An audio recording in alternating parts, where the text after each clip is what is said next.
good afternoon and welcome to NTV News. I am Siksha Sharma. We take a look into the headlines first.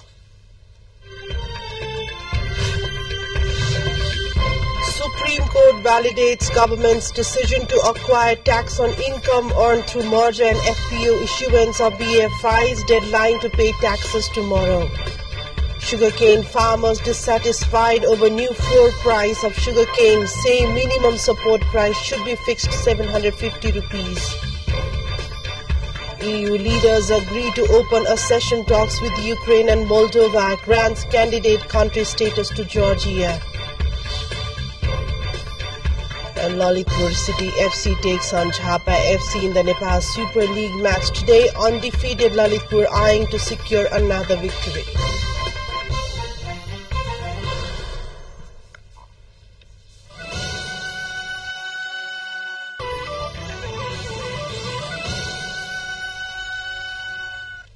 Welcome back to NTV News. We take a look into news in detail now. The Supreme Court has validated the decision of government to acquire tax on income earned through merger or acquisition of bank and financial institutions and through the issuance of further public offering FPO of shares.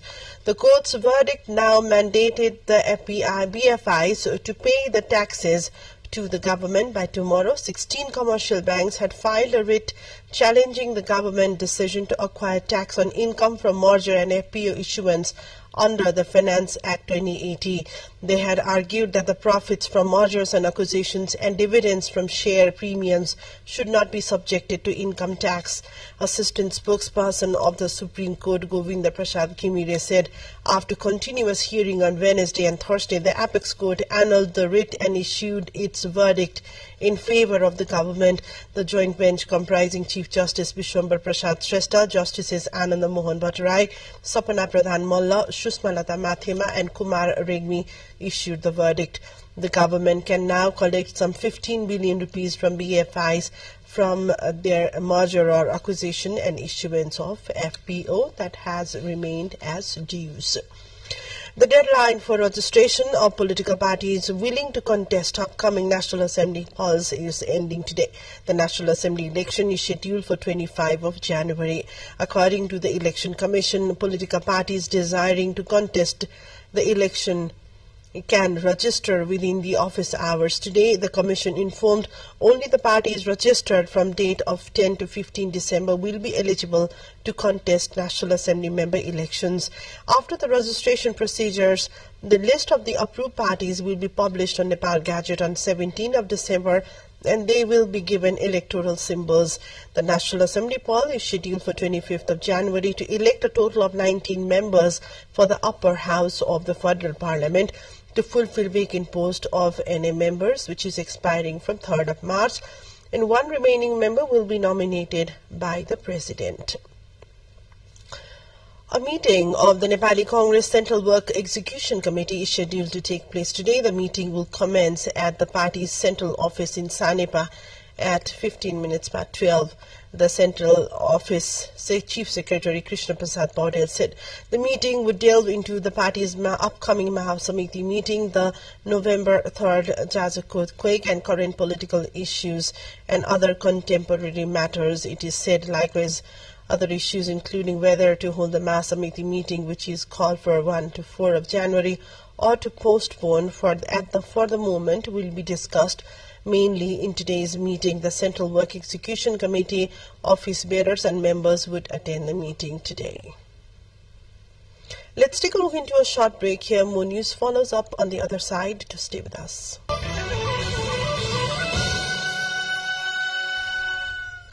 Welcome back. We continue with the other updates. The sugarcane farmers in Sarlahi district have expressed their objection to the minimum support price fixed by the government. They have submitted the memo to the Chief District Officer demanding to hike the floor price of sugarcane. 3 different organizations of sugarcane farmers handed over the memo to the Chief District Officer Komal Prasad Thamala, expressing their reservation to the government decision. Recently, the government increased floor price of sugarcane by Rs 25 per quintal compared to the last fiscal year. With the new decision, the farmers shall get 565 rupees per quintal in this season. However, the farmers have argued that the minimum support price of sugarcane should be fixed at 750 rupees per quintal, according to the president of the Federation of Nepal Sugarcane Producers Association, Kapil Munimainali. In the memo, the farmers have also asked to immediately release last year's subsidy grant to the farmers. Taking you to the international front now, where during a high-stakes summit in Brussels, the 27 leaders of the European Union made significant decisions. They agreed to initiate accession negotiation with Ukraine and Moldova and granted candidate country status to Georgia, which had previously been denied. The President of the European Council, Charles Michel, hailed these decisions as powerful political signals and emphasized the EU's support for Ukraine. The approval is seen as a geopolitical victory for Kyiv, particularly as it faces challenges from Russian troops. The EU also announced plans to open negotiations with Bosnia and Herzegovina once it meets the necessary membership criteria. Despite veto threats and criticism from Hungarian Prime Minister Viktor Orbán, the breakthrough decisions were made, paving the way for further progress. Meanwhile, Hungary has blocked €50 billion in EU aid for Ukraine just hours after an agreement was reached on starting membership talks.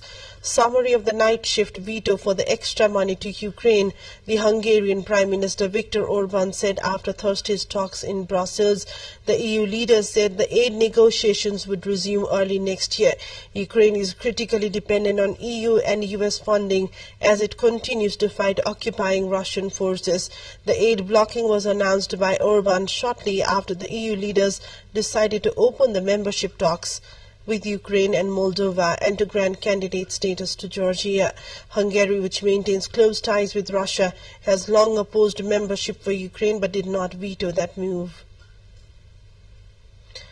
Now let's take a look into yet another BRICS. Stay with us for more updates.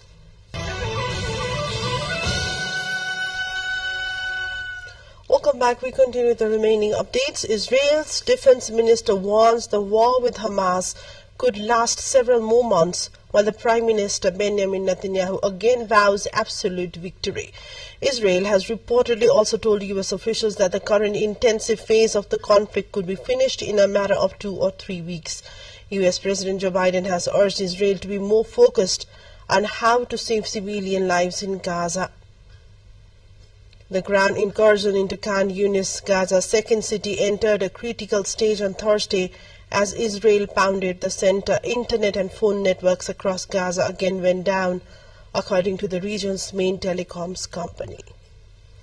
In Myanmar now, where fighting intensified throughout the country, the military junta overthrew the democratically elected government of Aung San Suu Kyi in 2021 and is now facing an increasingly strong armed opposition made up of both young insurgents and minority ethnic armies from various regions in Myanmar.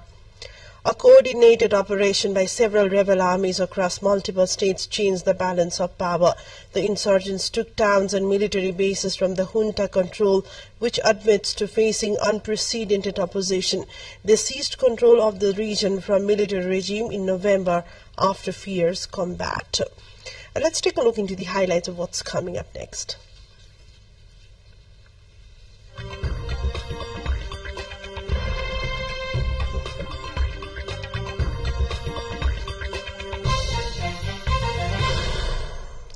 Due to a sweeping cold wave, heavy snow blanketed many parts of northern China from Wednesday to Thursday, leading to power outages, icy roads and expressways, and airport closures. The temperatures in most parts of the country are forecast to drop by 8 to 12 degrees Celsius, and some regions to experience a sharp decline of over 20 degrees, according to the National Meteorological Center of China.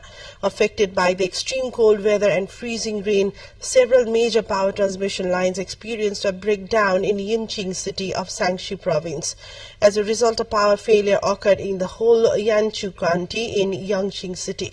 The power supply had not been restored yet, and local authorities have deployed 50 emergency supply vehicles to ensure the needs of hospitals, heating and water supply and people's daily life. The condition due to snowfall in Beijing and elsewhere in China there.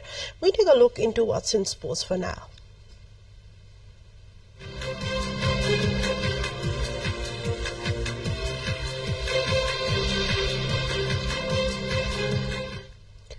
Lalitpur City FC takes on Jhapa FC in the only match of the Nepal Super League. Today the match will kick off at 5 p.m. at the Dasrat Stadium in Kathmandu.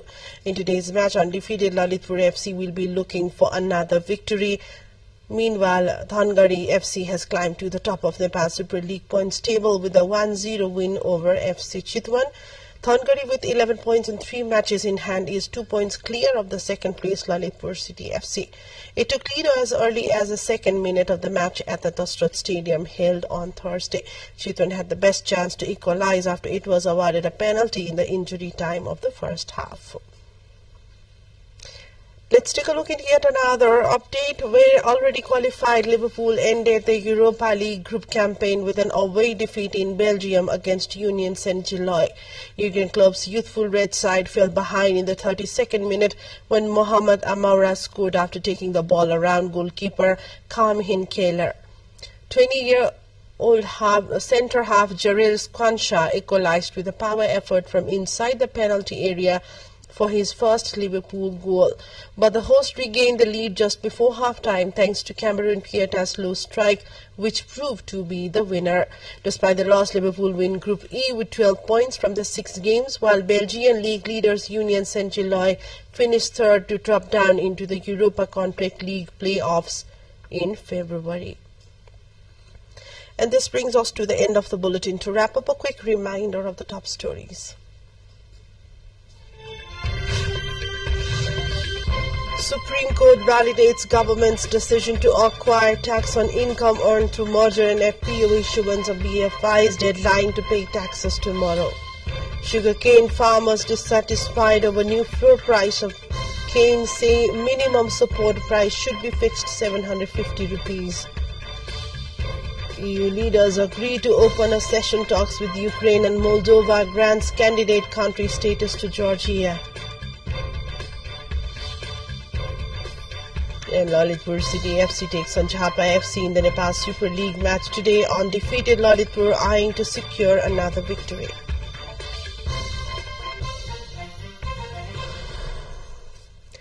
That's all for now. Thank you for watching. Have a great day ahead and namaste.